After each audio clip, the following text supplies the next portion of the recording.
दोस्तों नमस्कार। चरमराती अर्थव्यवस्था के बीच इस देश को संभाल कौन सकता है, यह सवाल शायद अभी हवा में नहीं है। लेकिन जिस तरीके से 8 बरस पहले एक नारा गूंजा कि अच्छे दिन आएंगे, और 8 बरस के बाद जिस बुरे दिन का सामना इस देश को करना पड़ रहा है, वह बुरे दिन थम भी जाएंगे आज की तारीख में कोई नहीं कह सकता। यहां तक कि आरबीआई ने यानी रिजर्व बैंक ऑफ इंडिया ने भी हाथ खड़े कर दिए हैं। उसका भी बहुत साफ मानना है कि भारत की विकास दर नीचे जाएगी, भारत की महंगाई दर ऊपर आएगी, और भारत के भीतर जो अर्थव्यवस्था चरमरा रही है वह सब कुछ भारत की अपनी आत्मनिर्भरता पर नहीं टिकी है, बल्कि अंतर्राष्ट्रीय तौर पर जो माहौल बन रहा है, चाहे वो युद्ध का माहौल हो, चाहे आवाजाही को लेकर जो रुकावटें इस दौर में पैदा हो रही है, या फिर विश्व अर्थव्यवस्था के भीतर महंगाई जिस रूप में पनप रही है, उसका असर भारत पर पड़ेगा। यानी भारत अपने तौर पर कुछ अर्थव्यवस्था को लेकर तय कर ले, ऐसा संभव नहीं है। लेकिन सवाल तो उससे आगे का है, क्योंकि भारत के और बुरे दिन सामने निकल कर आए उससे पहले मौजूदा वक्त में जिस तरीके से इस देश की अर्थव्यवस्था को संभाला गया और चलाया जा रहा है, हमें लगता है सिलसिलेवार तरीके से आज इसे परखने की जरूरत है। शायद तभी यह सवाल हर जहन में आएगा, इस बिगड़ी अर्थव्यवस्था के बीच इस देश को संभाल कौन सकता है। आरोप लगाए जा सकते हैं, आरोपों के बाद सरकार को कटघरे में खड़ा किया जा सकता है, लेकिन जरा कल्पना कीजिए, एक के बाद दो, दो के बाद चार, चार के बाद 8 बरस से अगर यही हो रहा है, और उन आंकड़ों को जब आप गिनना शुरू करेंगे तो आप हैरत में आ जाएंगे। सवाल यह नहीं है कि दुनिया में सबसे महंगी एलपीजी भारत में बिकती है, सवाल यह भी नहीं है कि भारत के भीतर पेट्रोल डीजल पर जो टैक्स लगता है यह दुनिया के तमाम देशों की कतार में लगभग तीसरे नंबर पर है। सवाल यह भी नहीं है इस दौर में सरकार ने कितना कमा लिया, सवाल यह भी नहीं है इस दौर में देश कितना कंगाल हो गया। सवाल तो यह है कि इन स्थितियों से निपटने के लिए किसी के पास कोई विजन है या नहीं है। तो जरा इस देश की माली हालत जो इस देश की सत्ता सरकार ने बनाई है उसे पहले आप समझ लीजिए, क्योंकि आज आरबीआई जब सामने आया तो उसने 2-3 बातों को बहुत साफ कहा। उसने कहा जो जीडीपी यानी ग्रोथ रेट जो है हम जो बता रहे थे, अब उसमें आपको थोड़ा सा संशोधन करना होगा, उसको नीचे लाना होगा, और लगभग 2022 और 2023 इन 2 वर्षों के भीतर हमारी जीडीपी ग्रोथ जो है वह 4 से 5% एवरेज के तौर पर ही रहेगी। कभी कभी आपको किसी क्वार्टर में वह 6% नजर आ सकती है, लेकिन यह भी निश्चित नहीं है, क्योंकि अंतर्राष्ट्रीय तौर पर जो कच्चे तेल की कीमतों में उछाल हो रहा है, जिस तरीके से कीमतें वेरी कर रही है, जिस तरीके से ग्लोबल मार्केट में जो सप्लाई चेन थी, क्योंकि बहुत सारे देशों ने सप्लाई चेन को रोका है युद्ध की दृष्टि से, आप इस समुद्र से नहीं गुजर सकते हैं, आप इस हवाई मार्ग से नहीं गुजर सकते हैं। यह सारी परिस्थितियों के बीच हम तय नहीं कर पाएंगे कि भारत के भीतर की अर्थव्यवस्था स्टेबल कैसे होगी। यानी जो बुरे दिन है वो और बुरे दिन के तौर पर आपके सामने उभर सकते हैं। इन शब्दों का इस्तेमाल नहीं किया गया, लेकिन अंदेशा वही है जैसे अंदेशा 2013-14 में अच्छे दिन का था। अगला सवाल था जो जियोपॉलिटिकल टेंशन है उसकी वजह से भी भारत की अर्थव्यवस्था पर असर पड़ेगा। यह भी कहा गया कि जो अनिश्चितता विश्व बाजार में है उसका असर भी भारत पर पड़ेगा। यानी महंगाई के दायरे में दुनिया के तमाम देश जो आप देख पा रहे हैं उसमें आपकी नजर अगर आज पाकिस्तान पे भी जाए, वह भी डॉलर के मुकाबले वहां पर लगभग 189-90 रुपए तक वहां पर रुपया पहुंच गया, पाकिस्तान की करेंसी। नेपाल की भी स्थिति अच्छी नहीं, श्रीलंका की स्थिति तो सबके सामने जग जाहिर हो चुकी है। तो क्या भारत के बारे में आज जिक्र किया जाए? और भारत की महंगाई दर आरबीआई खुद कह रही है 1% तो बढ़ी जाएगी 1 बरस के भीतर। यानी जिस महंगाई का सामना आज आप कर रहे हैं आने वाले वक्त में वो और महंगा होने वाला है। लेकिन आरबीआई इसको लेकर भी निश्चित नहीं है कि जो आंकड़े वो बताती है उस आंकड़े के इर्द गिर्द ही चीजें टिकी रहेंगी, उससे और बुरी स्थिति हो सकती है, क्योंकि अनिश्चितता दुनिया के बाजार में है। यहीं से सबसे बड़ा सवाल यह होता है कि जब हम गैस का जिक्र करें, एनर्जी का जिक्र करें, पावर का जिक्र करें, और होते होते आज तो कैबिनेट ने यह भी डिसीजन ले लिया कि जो कोल माइंस है सरकारी कंपनियों के पास वो सरेंडर कर दें, हम कोई पेनल्टी नहीं लगाएंगे। हम उसे प्राइवेट सेक्टर को बेच देंगे। यानी इस देश के भीतर में सरकारी कंपनियों की स्थिति अपने कोल माइंस में भी कोयला निकालने की स्थितियों को पैदा नहीं कर पा रही है। जरा अर्थव्यवस्था के इस नब्ज को पकड़िए, उसके बाद सोचना शुरू कीजिए कि बीते 8 वर्ष में जो कुछ इस देश के भीतर में हुआ है उसमें कोई पैसा लेके भागा नहीं है, सब कोई देश में ही है। हम सत्ता का जिक्र कर रहे हैं, पॉलिटिक्स का जिक्र कर रहे हैं, क्योंकि राजपक्षे पर आरोप लग गया, जो श्रीलंका के प्राइम मिनिस्टर हैं, कितना इन्होंने पैसा गबन किया है। और अब आप आईएमएफ से पैसा चाहते हैं, श्रीलंका की सरकार, भारत नहीं। भारत तो लगातार कर्ज आईएमएफ, वर्ल्ड बैंक से ले रहा है अलग अलग नीतियों के तहत। यहां तक कि जो जल से नल का जिक्र होता था उसमें भी आईएमएफ की पूरी योजना थी। जो भारत के भीतर ग्रामीण क्षेत्रों में सड़कें बनती थी उसमें भी आईएमएफ और वर्ल्ड बैंक की योजना के तहत वो पैसे आ रहे थे। लेकिन सवाल यह है, जिस देश की अर्थव्यवस्था उस रूप में चरमरा जाए जो पारंपरिक तौर पर रोजगार पैदा करती थी, जो पारंपरिक तौर पर इस देश में बिजनेस को डेवलप किए हुए थी, जो पारंपरिक तौर में इस देश के छोटे व्यापारियों को जिंदा रखे हुए थी, जो पूरा एमएसएमई सेक्टर था, जो पूरा अनऑर्गेनाइज सेक्टर था, सब कुछ अगर तबाह हो गया तो उसे दोबारा पटरी पर इस देश में लाएगा कौन? क्या वाकई किसी के पास इतना विजन मौजूदा वक्त में है? जो तमाम सरकारें विपक्ष के तौर पर अभी है, कभी वो सरकार में भी थी, लेकिन मौजूदा वक्त में यह सवाल कहीं ज्यादा गहराने लगा है कि स्थिति और नाजुक होगी तो क्या होगा। यह सवाल इसलिए महत्वपूर्ण है क्योंकि एक एक सिलसिले को आप समझिए।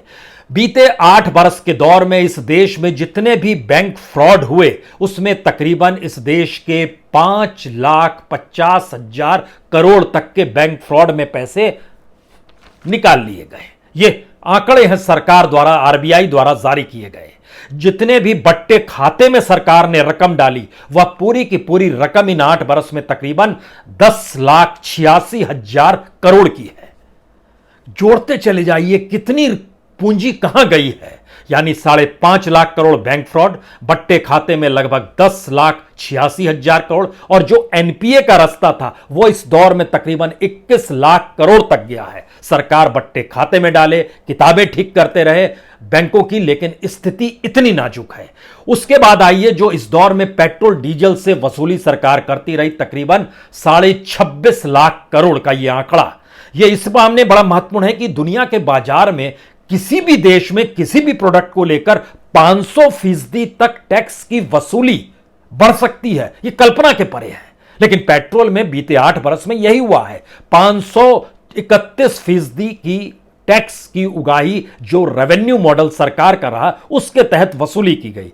डीजल में भी यह लगभग 300% तक की इकोनॉमी सरकार को मदद करती रही, लेकिन सरकार के पास ऐसा कोई इकोनॉमिक स्ट्रक्चर नहीं था कि इस साल बढ़ा दिया तो अगले साल राहत दे देंगे। कुछ नहीं, एक लकीर खींचिए, वो लकीर ऊपर आसमान की तरफ चलती चली जाएगी। ये कौन सी अर्थव्यवस्था है और देश को चलाने की ये कौन सी परिस्थिति है? यह सवाल इसलिए गंभीर है क्योंकि इसी दौर में जो कॉरपोरेट को टैक्स में रियायत दिया गया, बाकी रियायत छोड़ दीजिए थोड़ी देर के लिए, जो एक साथ उनके टैक्स की कमी कर दी गई थी। जो ओरिजिनली टैक्स लिया जाता है वो हर बरस जो टैक्स लिया जाता है उसमें डायरेक्ट इनडायरेक्ट टैक्स में कॉरपोरेट को रियायत दे दी जाती है। और यह रियायत हर एवरेज निकालिएगा तो 2 लाख करोड़ का हर बरस रियायत है, यानी 8 बरस में 16 लाख करोड़, यह भी जोड़ दीजिए। इतनी बड़ी रियायत के बीच आरबीआई से डिविडेंड जो सरकार के पास बैंकों का जा रहा था वह भी लगभग इस कालखंड में सबसे बड़ा है। इतिहास के पन्नों को पलटते चले जाइए, आरबीआई के कभी इतनी रकम 6 लाख करोड़ इस 8 बरस में सरकार के पास चले गए। इतनी बड़ी रकम अगर सारी सरकार के पास शिफ्ट हो रही है और सरकार उस गवर्नेंस को ढो रही है, चला रही है, बता रही है, जहां पर उसके अपने कुछ वेलफेयर स्कीम्स हैं, लेकिन उस वेलफेयर स्कीम का सच क्या है? सरकार ढोल पीटती रहे अपने तौर पर, लेकिन एक चीज और समझिए, जब हम आपसे कह रहे हैं कि वेलफेयर स्कीम, उसमें जैसे मुद्रा योजना का जिक्र कीजिए। सरकार ने आज ही अपने तौर पर एक पर्चा जारी किया कि हमने मुद्रा योजना के जरिए इस देश में कमाल का काम किया है और ऐसा रोजगार तो कोई दे नहीं पाएगा। रकम सुनने में आपको बड़ी लगेगी, 18,10,000 करोड़ रुपए सरकार ने बांटे हैं। सुन के अच्छा लगता है, इतनी रकम बांट दी, यकीनन बांट दी, लेकिन कितने लोगों को बांटी गई है? 34 करोड़ 44 लाख। अगर आप एवरेज निकालना शुरू कीजिएगा कि इसमें एवरेज हर के हाथ में कितना आया, तो आपके हाथ में आएगा एवरेज लगभग 49 हजार रुपए हर व्यक्ति को दिए गए, जो सरकार के 8 वर्ष के आंकड़े हैं। लेकिन जब सरकार की जो लघु योजना मुद्रा योजना में आती है, जो 3 स्तर पे काम करती है, जब एवरेज निकाला गया तो जानकारी मिली लगभग 90%, यानी तकरीबन 30 करोड़ लोगों को 23,000 रुपए से ज्यादा मुद्रा योजना में नहीं मिले। अब आप बताइए, उस 23,000 से वो घर चलाए, जिंदगी की जरूरतों को पूरा करे, या फिर रोजगार पैदा कर दे? है ना कमाल की स्थिति। लेकिन सरकार मानती है मुद्रा योजना ने इस देश में क्रांतिकारी बदलाव ला दिया है।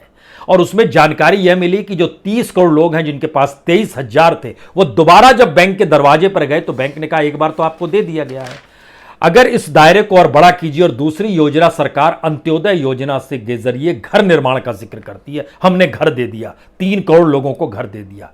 उस घर के भीतर की जो जानकारी औसतन निकल कर आती है, किसी भी घर की रसोई और घर के भीतर में 500 रुपए से ज्यादा संपत्ति का सामान होता नहीं है। जो भांजे ढाले जो होते हैं, जो बड़े बड़े जिसमें चावल बनाया जाता है, दाल उबाली जाती है, जो भी चीजें होती हैं, वो उस घर की संपत्ति में 500 रुपए की भी संपत्ति होती नहीं है। चाहे वो गुदड़ी हो जिस पे रात गुजारनी हो, चाहे वो मचिया या खटिया हो। हम एक ऐसी परिस्थिति में आ गए जहां एक तरफ चरम तरीके से इस देश को निचोड़ा गया उस अर्थव्यवस्था को डामाडोल करने के लिए, दूसरी तरफ वेलफेयर स्कीम और वेलफेयर स्कीम के प्रोग्रामों को प्रचार के तौर पर इस देश में इतना फैलाया गया कि खुद अपने तौर पर आरएसएस सरीका संगठन भी कहने लगा कि सरकार की वेलफेयर स्कीम तो कमाल की है। इस देश के लगभग औसतन जब निकालेंगे तो लगभग 60 करोड़ से ज्यादा लोगों तक तो सरकार पहुंची है, उनको किसी ना किसी वेलफेयर स्कीम से लाभ मिला है। चाहे किसानों का जिक्र हो, 9.5 करोड़ किसान सम्मान निधि के दायरे में आ गए। अंत्योदय का जिक्र हो, उसमें लगभग इस देश के 3 करोड़ लोग आ गए। जब घरों के निर्माण का जिक्र हो, उसके दायरे में करोड़ों लोग आ गए। जब मुद्रा योजना करेंगे तो उसके दायरे में 34 करोड़ से ज्यादा। यह सरकार की अलग अलग योजनाओं का एक झुंड है। लेकिन देश चलाना है, इस देश की अर्थव्यवस्था को पटरी पर लाना है। और जब आपका एक पारंपरिक स्ट्रक्चर जो इकोनॉमी का है, अगर वही ढहता हुआ चला गया है, तो आप कल्पना कीजिए इस देश को संभालेगा कौन। और जो महंगाई की रफ्तार नजर आ रही है, उस महंगाई की रफ्तार में अगर आप अपने आप को सांत्वना देना चाहते हैं तो दे सकते हैं। यह कहकर दे सकते हैं कि आज क्रूड ऑयल महंगा था अंतर्राष्ट्रीय बाजार में, कल सस्ता हो जाएगा, यहां भी सस्ता हो जाएगा। उसका भी हिसाब किताब जब निकाला गया तो जानकारी मिली कि ऐसा नहीं है कि अंतर्राष्ट्रीय बाजार में जब क्रूड ऑयल सस्ता होता है तो भारत के भीतर में वह रियायत मौजूदा वक्त में दे रहा हो, ऐसा बिल्कुल नहीं है। अंतर्राष्ट्रीय बाजार में जिस वक्त क्रूड ऑयल $111 प्रति बैरल था, तब भारत के भीतर में पेट्रोल 2011-12 का हम जिक्र कर रहे हैं, उस समय पेट्रोल 75-76 रुपए मिलता था। डीजल जो था 40-45 रुपए मिलता था। आज की तारीख में वर्ल्ड मार्केट में जो क्रूड ऑयल है वो सिर्फ $5 प्रति बैरल उस समय की तुलना में बढ़ा। लेकिन यहां पर जो रुपए की बढ़ोतरी हुई, लगभग 30 रुपए प्रति लीटर पेट्रोल की बढ़ोतरी हो गई। यही स्थिति डीजल की आ गई। डीजल की तो और ज्यादा 50 रुपए तक बढ़ गया। यानी इकोनॉमी संभाले कैसे, और इकोनॉमी को संभालकर इस देश की प्रोग्रेस से कैसे जुड़े, क्योंकि 5 ट्रिलियन का जिक्र करने से काम नहीं चलेगा। और जब हम आपसे उस इकोनॉमी का जिक्र कर रहे हैं जिसमें जो जनता का पैसा था उसको जो ब्याज दर भी मिलता था, उस ब्याज दर में इन 8 बरस में औसतन हर साल जो है उसमें तकरीबन ½ की कमी आई और 4% ब्याज दर तक कम हुआ है। औसतन बतला रहे हैं, ओवरऑल दिखेगा तो लगभग 3 से 6% तक अलग अलग हिस्सों में ब्याज दर कम हो गया। यानी रुपए की वैल्यू और डाउनफॉल की स्थिति में आ गई। देश चला कैसे रहे हैं और देश चलाएं कैसे और चलाएगा कौन, यहीं से सबसे बड़ा सवाल होता है कि क्या वाकई इस देश को किसी इकोनॉमिस्ट के हाथों में देना होगा? क्या वाकई इस देश की अर्थव्यवस्था को चलाने वाले पॉलिटिशियंस अपने वोट बैंक को ही देख रहे हैं या वोट साधने के लिए ही वेलफेयर स्कीम के जरिए इकोनॉमी चला रहे हैं? हमें लगता है ये सारी बातें थोथी है। असल सच यह है कि देश को जिस रूप में चलाया जाए और देश को चलाते वक्त इस लोगों के साथ इस देश की इकोनॉमी को जोड़ा जाए, यह हिस्सा झटके में गायब हो गया है। क्योंकि आपके जहन में यह सवाल दूर की गोटी है कि इस देश की फाइनेंस मिनिस्टर निर्मला सीतारमण हैं, उनकी भी कोई जिम्मेदारी और कोई भागीदारी है। आपके सामने एक शून्यता आ जाएगी। अच्छा, इस देश के कॉमर्स मिनिस्टर जो इस वक्त ऑस्ट्रेलिया में है और जो वहाँ से ऑस्ट्रेलिया और इंडिया के बीच के जो व्यापारिक रिश्ते हैं उनको लेकर संवाद हो रहा है। पीयूष गोयल का जिक्र आपसे कर रहे हैं।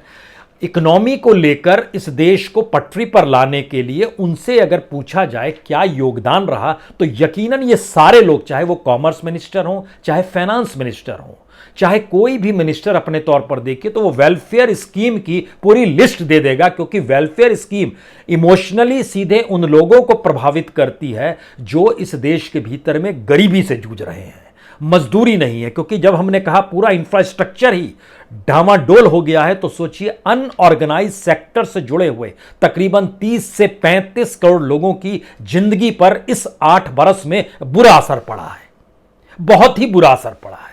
जो ऑर्गेनाइज सेक्टर से जुड़ा हुआ तबका था, जिसे व्हाइट कॉलर कहते हैं, उनकी संख्या लगभग 1.25 करोड़ है जिनकी जिंदगी पर बुरा असर पड़ा है।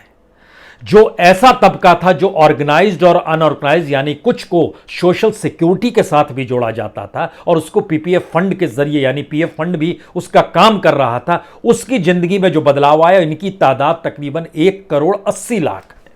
ये कौन सी इकोनॉमी और कौन से देश चलाने का मंत्र है जिसके आश्रय इस देश का जो एक स्ट्रक्चर बना हुआ था वो स्ट्रक्चर धराशायी हो गया।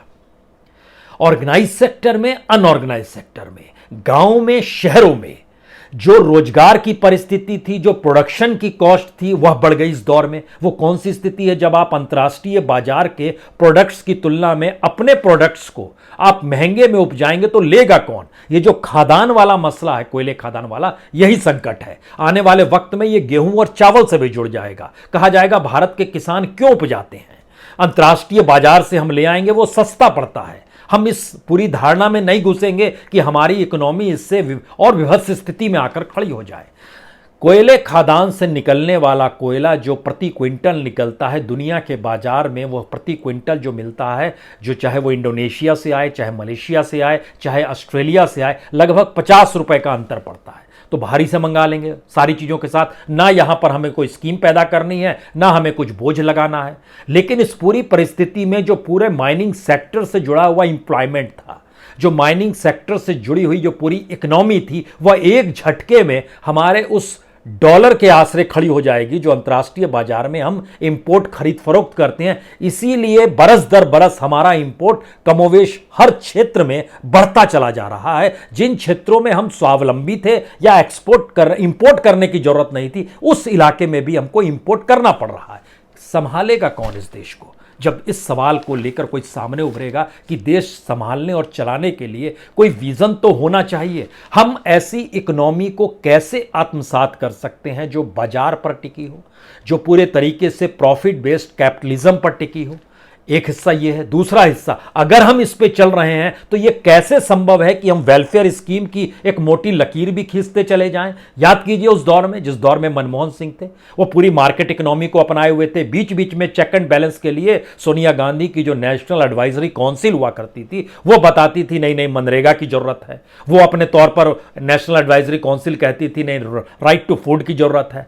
तो एक चेक एंड बैलेंस उस दौर में चलते रहा। इसीलिए अगर आप याद करें तो 2004 से लेकर 2011 तक की भारत की इकोनॉमी ना सिर्फ मिडिल क्लास बल्कि लोअर क्लास के साथ भी जिस तरीके से उसको मदद दे रही थी, वह अपने आप में भारत की उस इकोनॉमी का हिस्सा था जिसमें दुनिया में वर्ल्ड इन्फ्लेशन से जो दुनिया सामना कर रही थी, भारत उस पीरियड में भी जिंदा भी रहा और दुनिया को यह कहते भी रहा। और उस दौर में मनमोहन सिंह ने अमेरिका तक को कहा था हम 50,000 जॉब अमेरिकन के लिए पैदा कर देंगे। आप कल्पना कर रहे हैं वो कौन सा दौर था? वो लगता है किसी दूर की कहानी का हम जिक्र कर रहे हैं। और मौजूदा वक्त में दुनिया के बाजार में भारत के लोग लगातार जाते चले जा रहे हैं। जो हायर एजुकेशन के लिए जाते हैं वो लौटने को तैयार नहीं है। लौटने वाले लोगों का प्रतिशत जो है 0.75 है। हम किस इकोनॉमी में इस देश की डामाडोल परिस्थिति में किसके हाथों में सौंपे? क्या वाकई एक ऐसी इकोनॉमी, एक ऐसी पॉलिटिक्स के आश्रय चल पड़ी है जिसमें राजनीति को साधना है और इस देश का बंटाधार करना है? क्या इस परिस्थिति में देश आकर खड़ा हो गया? यकीनन, क्योंकि आंकड़े डराने वाले हैं। जब इन बातों का हम आप जिक्र कर रहे हैं, एमएसएमई से जुड़े हुए 3 करोड़ लोग इस दौर में, जो कल तक रोजगार की पाइपलाइन बिछाए हुए थे, अनऑर्गेनाइज सेक्टर से जुड़े हुए 30 से 35 करोड़ लोग जो उस अनऑर्गेनाइज सेक्टर में भारत की इकोनॉमी को जिंदा रखे हुए थे, रोजगार कर रहे थे, जो छोटे व्यापारी तकरीबन 2.5 करोड़ तबाह हो गए हैं। लेकिन कोई फिक्र किसी को नहीं है, और नहीं फिक्र होने की वजह यह है कि कोई वैकल्पिक स्थिति इस देश में खड़ी ही ना हो, उस दिशा में लोग चिंतन मनन करें ही नहीं। और ध्यान दीजिए तो हर चीज के केंद्र में यही बात है कि आखिर ये रास्ता जाएगा किधर, और अगर अच्छे दिन नहीं और बुरे दिन और बुरे दिन में तब्दील होने वाले हैं, और आरबीआई तक हाथ खड़ा कर रहा है कि हमसे चीजें नहीं संभल पा रही हैं और हम नहीं निश्चिंत हैं क्योंकि अनिश्चितता विश्व बाजार में है, तो फिर 2008-9 में जो अनिश्चितता विश्व बाजार में थी, भारत सरकार ने उस वक्त तो हाथ खड़े नहीं किए थे।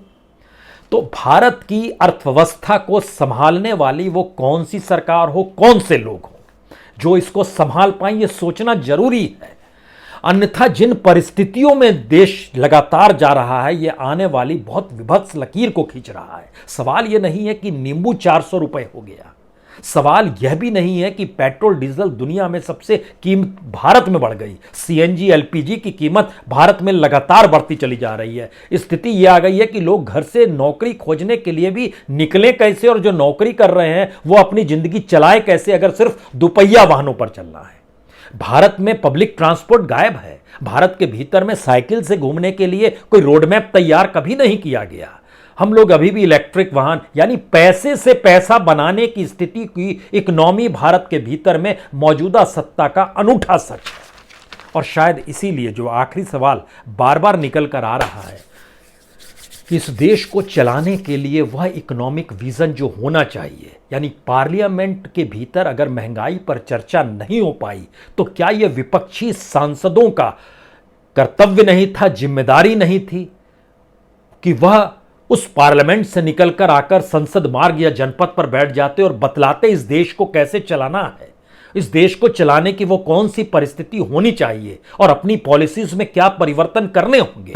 क्योंकि उस संसद का पैसा भी तो टैक्स पेयर का पैसा है जिससे चल रहा है, और पार्लियामेंट्रीज को भी पैसा तो उसी देश का पैसा मिल रहा है जिस देश की इकोनॉमी डावाडोल और खतरनाक स्थिति में लाकर खड़ी कर दी गई है। विरोध के स्वर अपनी जगह ठीक है, लेकिन जो लोग जिस पोजीशन पे खड़े हैं उस पोजीशन पर उनको अब वैकल्पिक सोच लानी होगी और इस देश को संभालने का एक मॉडल देना होगा।